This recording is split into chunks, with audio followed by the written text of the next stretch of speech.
நான் இத்தனை நாள் மனசார அண்ணின்னு கூப்பிட்டேன். இனிமே நீங்க எனக்கு அம்மாவும் கூட. எப்படிப்பட்ட பிரச்சனைல இருந்து நீங்க என்ன காப்பாத்திருக்கீங்க.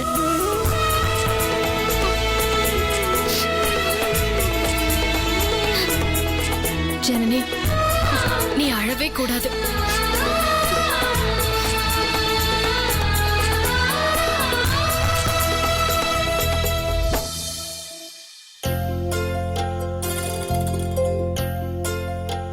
எல்லாரும் சந்தோஷமா இருக்க நேரத்துல யாருக்கன்னோ பட்ட மாதிரி இப்படியெல்லாம் ஆயிடுச்சு.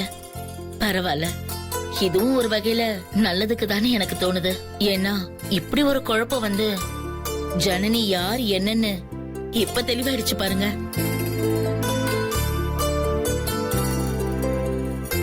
இவள மாதிரி ஒரு நல்ல பொண்ண பார்க்கவே முடியாதுங்கறதுல எங்க எல்லாருக்கும் ரொம்ப நம்பிக்கை வந்துடுச்சு. இந்த பிரச்சனையெல்லாம் ஒப்புத்தாம்பளம் நடக்கிறதுக்கு முன்னாடியே நடந்து முடிஞ்சது கூட ரொம்ப நல்லதுக்குதான். இனிமே நிம்மதியா அடுத்து கல்யாண வேலைகளை பார்க்க ஆரம்பிக்கலாம்.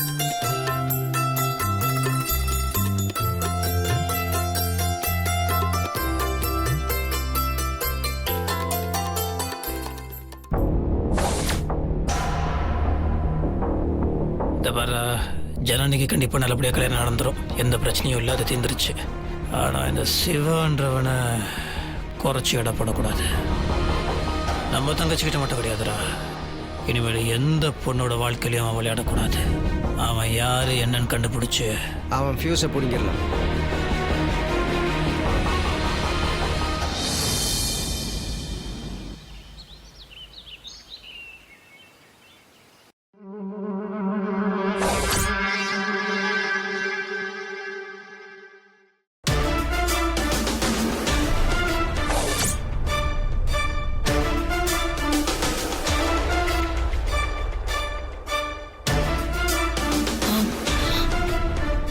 அத்தை, என்ன விஷயம் அத்தை?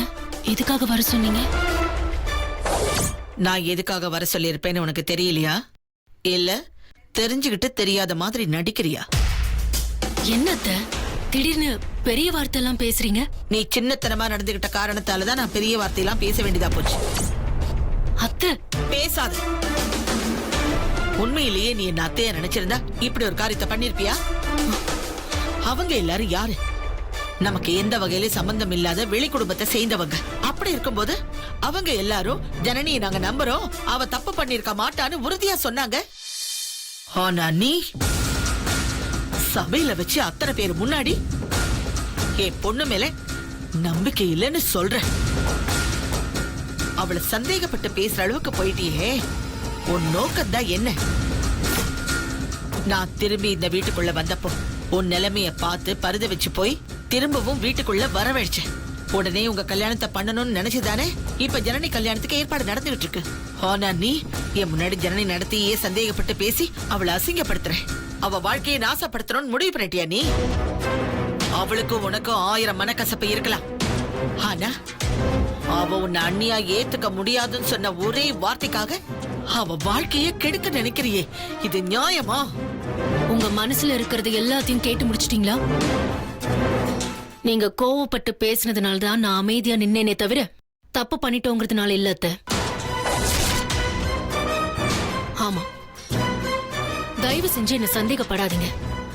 நான் போய் நம்ம ஜனனி வாழ்க்கையை கெடுக்க நினைப்பேனா?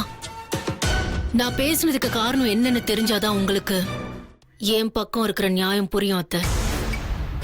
இப்ப வந்திருக்கிற இந்த சம்பந்தம் உங்க மூலமா வந்ததில்ல, முத்தரசு மாமா மூலமா வந்திருக்காங்க.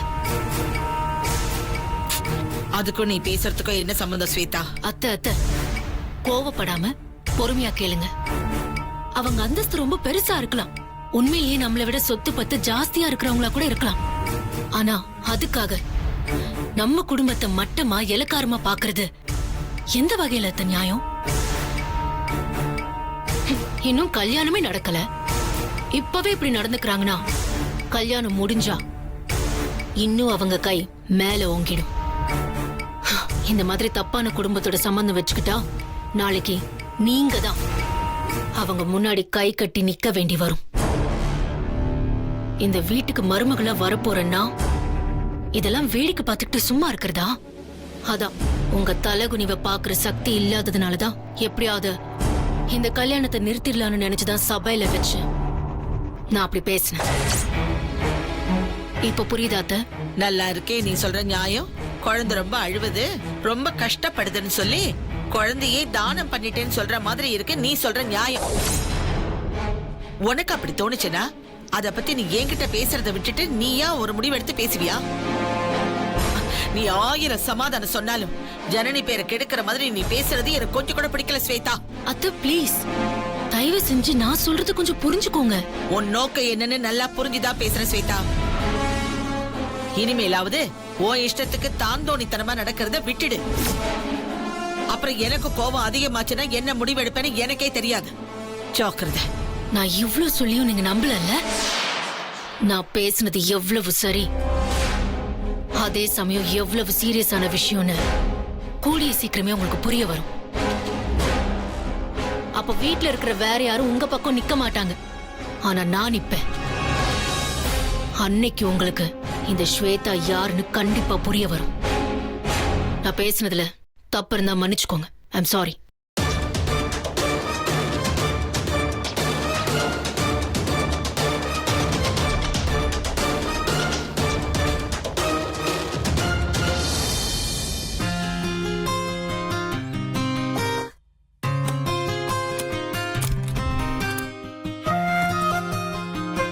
அப்பா, ஜனனி விஷயம் எப்படியோ ஒரு வழியா நல்லபடியா முடிஞ்சது. அது வரைக்கும் சந்தோஷம்.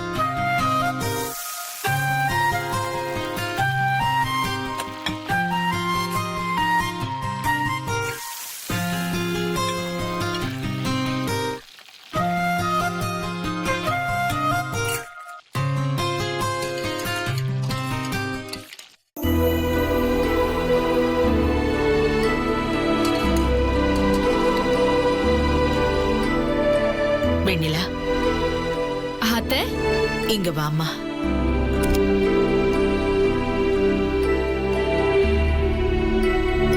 என்ன பண்ணிட்டு இருக்க? சமையல் ஆரம்பிச்சிட்டேன் அத்தை. ஏன் அத்தை?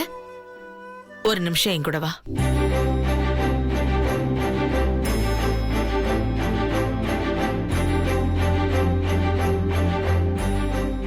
ஐயோ, அம்மா அண்ணிய கூட்டிட்டு போய் நல்லா திட்ட போறாங்க போல இருக்கு.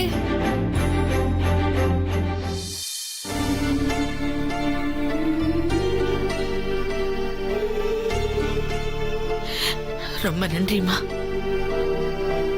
அத்தை, என்னத்த திடீர்னு நன்றி அது இதுன்னு சொல்லிட்டா? நீ பண்ணது மிகப்பெரிய விஷயமா. என்னத்த அப்படி என்ன நான் பண்ணிட்டேன்?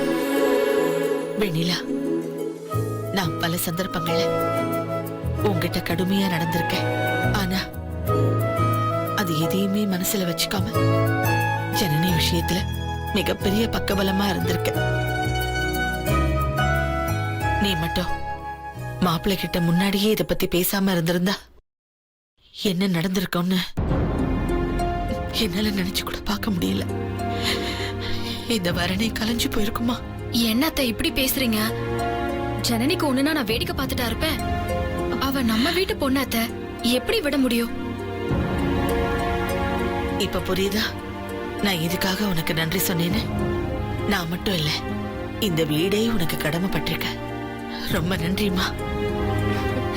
அம்மா, வெண்ணிலா அண்ணியை நீங்க கூட்டிட்டு வரும்போது நான் பயந்துட்டேன். நல்ல வேலை, அண்ணியை இப்பவாது நீங்க புரிஞ்சுக்கிட்டீங்களே, ரொம்ப சந்தோஷமா இருக்குமா.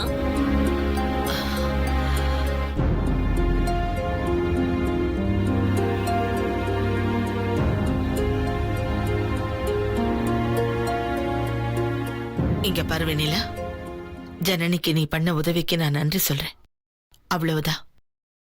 ஆனா நான் இப்ப பேசுனதை வச்சு நீயா வேற விதமா மனசுக்குள்ள எந்த கற்பனையும் வளர்த்துக்காத. உன்னோட விஷயத்துல என் முடிவு எப்பவும் ஒரே முடிவுதான். அது என்னைக்கும் மாறாது. புரியுதா?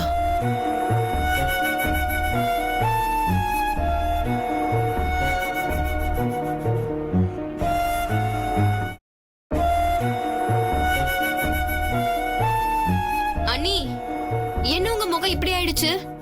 இல்ல அத்தை சொன்னது ஒரு பக்கம் எனக்கு சந்தோஷமா தான் இருந்துச்சு. ஆனாலும் திடீர்னு கடைசியா அவங்க சொன்ன விஷயம்தான். அதெல்லாம் எதுவும் கவலைப்படாதீங்க அண்ணி. கவலையெல்லாம் படல ஜனனி. உனக்கு ஒரே ஒரு சின்ன நல்லது பண்ணதுக்கு அத்தை என்கிட்ட இவ்ளோ அன்பா பேசுறாங்கன்னா இன்னும் உன்னை எப்படி பாத்துப்பேன்? உன் கல்யாணத்தை முன்னாடி நின்னு நடத்தி வைக்கிற அத்தனை பொறுப்பையும் நான் பாத்துக்கிறேன். உன்னை தோள் மேல வச்சு நான் தாங்குவேன் ஜனனி. உனக்காக இவ்ளோ சீக்கிரம் மனசு மாறின அத்தை நாளைக்கு ஏன் விஷயத்துலயும் மனசு மாறுவாங்கங்கிற நம்பிக்கை எனக்கு வந்துடுச்சு. இத கண்டிப்பா என் பொன்னாச்சி அம்மா எனக்காக நடத்தி வைப்பா.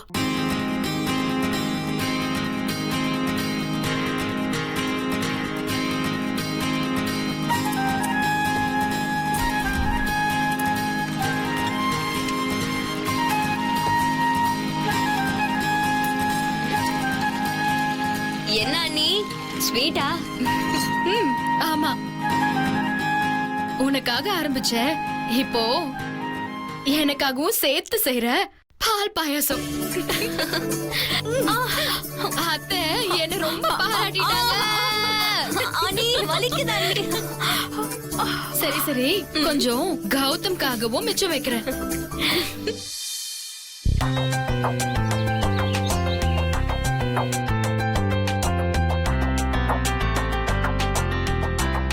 பூங்கோதே, அம்மா லிஸ்ட் எல்லாம் கொடுத்துடுறேன். நீ மாப்பிள்ளைய கூட்டிட்டு பர்ச்சேஸ்க்கு போயிட்டு வந்துருமா. சீக்கிரமா எல்லா ஏற்பாடுகளையும் பண்ணணும். சரிம்மா. நம்ம சைடுல எந்த குறையும் வந்துடக்கூடாது. புரியுதா? சரிம்மா. டேய், போலீஸ் பார்த்துப்பாங்கன்னு அப்படியே நம்ம அமைதியா விட்டுற முடியாது, புரியுதா? இவனுங்களெல்லாம் சும்மாவே விடக்கூடாதுடா. பொள்ளாச்சியில் என்னென்ன பண்ணிருக்கானுங்க பாத்தியா? இவனுக்கு மிருகங்க மாப்பிள. என்ன முத்தரசு, வரும்போதே டென்ஷனா வர? அதான் அவன் பேர் இந்த சிவா. ஜனனி பத்தி தப்பு லெட்டர் எழுதி போட்டோஸ்லாம் மார்க் பண்ணி அமிச்சானே. அவனை பத்தி போலீஸ்ல இன்ஃபார்ம் பண்ணிட்டு வந்திருக்கோம். அது ப்ராப்பர் கம்ப்ளைண்ட் எல்லாம் கொடுக்கல. ஏன்னா ஜனனி பேர் இதுல இருக்குல்ல, அது வெளியே வரக்கூடாது. அதனால வாய் வார்த்தையை தான் சொல்லியிருக்கேன். இல்லை அதான் இவங்கிட்ட சொல்லிட்டு இருந்தேன். போலீஸ் தான் கடமையை பண்ணும், அதுக்காக நாம சுமந்துட முடியாது இல்லையா? இந்த மாதிரி ஆளுங்களாம் விடக்கூடாது. அதான் என்னென்னமோ கேள்விப்படுறோமே. அவன் ஃப்ரெண்ட்ஸ் கிட்டலாம் போய் விசாரிச்சான். ஆனால் சிக்கலாம், அவன் எங்கேயோ ஒளிஞ்சிட்டு இருக்கிறான். வெளியே வருவான், வரட்டும். ஆமாப்பா, ஒரே நாள்ல ஏதோ குருவி கூட்ட கலைச்ச மாதிரி மொத்தத்தையும் கலைக்க பார்த்துட்டான். அவனால மறுபடியும் எந்தவித தொந்தரவும் வந்துடாம பாத்துக்கோப்பா. ஜனனி கல்யாணம் நல்லபடியா நடந்து முடியணும்னு என் மனசுக்குள்ள இப்பவே கவலை வந்துருச்சு. அட நீ என்ன சித்தி, நீ எதுக்கு கவலைப்படுற? ஜனனி கல்யாணம் நல்லபடியா நடக்கும், அதை நான் பாத்துக்கிறேன்.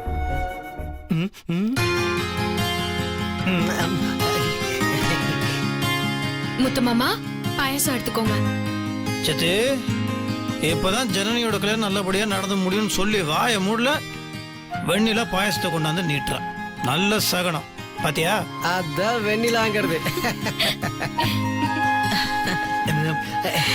அத்தை எடுத்துக்கோங்க. என்ன வெண்ணிலா, திடீர்னு பாயசம் எல்லாம் அமக்கலப்படுது? என்ன விசேஷம்?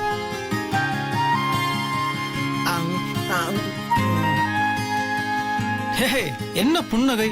சித்தி ஒரு கேள்வி கேட்கறது பதில் சொல்லாம சிரிச்சிட்டு இருக்கிற. இல்ல மாமா, இப்போ அத்தை என்கிட்ட ரொம்ப பிரியமா பேசி நன்றிலாம் சொன்னாங்க. ஜனனி விஷயத்துக்காக நன்றி சொன்னாங்க. அதான் பாயாசம் பண்ணிருக்கேன்.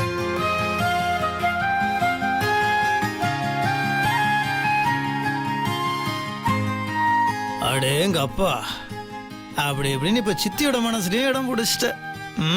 பெரிய விஷயம், சந்தோஷமான விஷயம். ஆளாளுக்கு பேசிக்கிட்டே இருக்காங்க, பாயாசம் நமக்கு வர மாட்டேங்குது. நம்மளே போய் எடுத்துட வேண்டியதுதான். தங்கச்சி, உன் சந்தோஷம் இருக்கே, தலைவர் படத்தை ஃபர்ஸ்ட் டே ஃபர்ஸ்ட் ஷோ தலைவர் பக்கத்துக்கு வந்து பார்த்த மாதிரி என்ன சந்தோஷம். தங்கச்சிக்கு சந்தோஷம், அண்ணனுக்கு சந்தோஷம். சந்தோஷத்தை பாயாசத்தோட கொண்டாடிடல.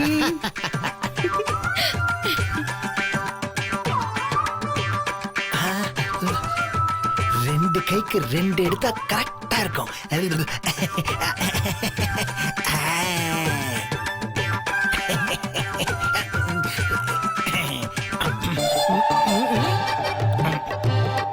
ஒன்னு குடிச்சிட்டு இன்னொன்னு எடுத்தா என்ன என்ன பழக்கம்? தீந்துடுச்சுன்னா மறுபடியும் பாயசம் வைக்கவா முடியும்? அதுக்கு தான் 2 கிளாஸ் எடுத்துட்டேன். பட்டு என் மோனத்தை வாங்குறதே உங்களுக்கு வேலையா போச்சு.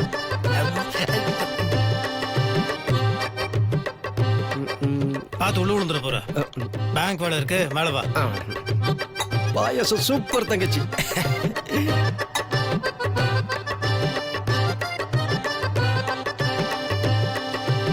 அண்ணி பாயசம் எடுத்துக்கோங்க. ஜிலேபி ஜிலேபி நான் சொன்ன கேளு ஜிலேபி. சின்ன மாமா, நல்லா இருக்கு பாயசம் ஜிலேபி, சாப்பிட்டு பாரு. வேண்டாம் வெண்ணிலா.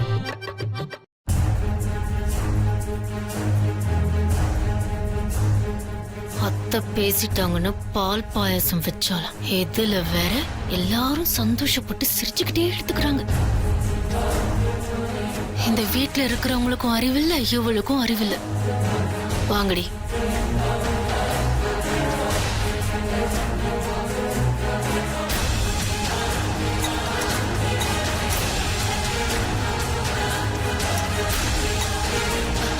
ஸ்வேதக்கா,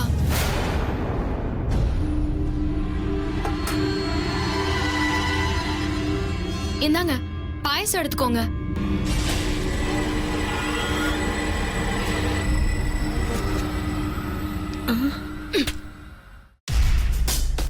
பெரிய ஊர் உலகத்தில் இல்லாத பாயசம். கொடுப்பா அந்த பக்கம். சி.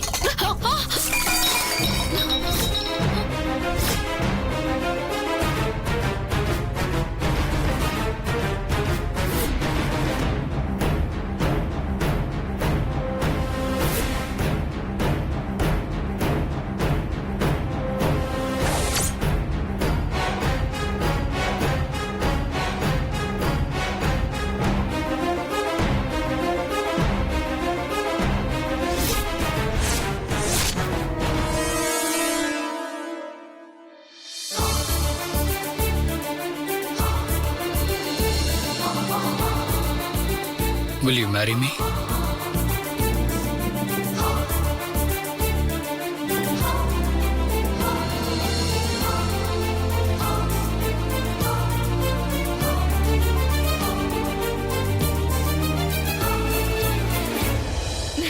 கண்டு கொண்டேன். நானும் கண்டு கொண்டேன்.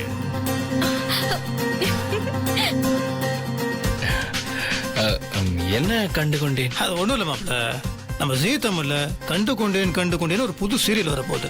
ஓ அப்படியா? ஆமா, ஏப்ரல் 1ஆம் தேதியில இருந்து திங்கள் முதல் வெள்ளி வரை இரவு 7:30 மணிக்கு வரப்போகுது. சூப்பர் அண்ணி. எங்களுக்கு கொடுத்த அதே ஆதரவை கண்டு கொண்டேன் டீமுக்கும் கொடுப்பீங்கன்னு நான் நம்புறேன். கண்டிப்பா பார்க்கணும். கண்டு கொண்டேன்.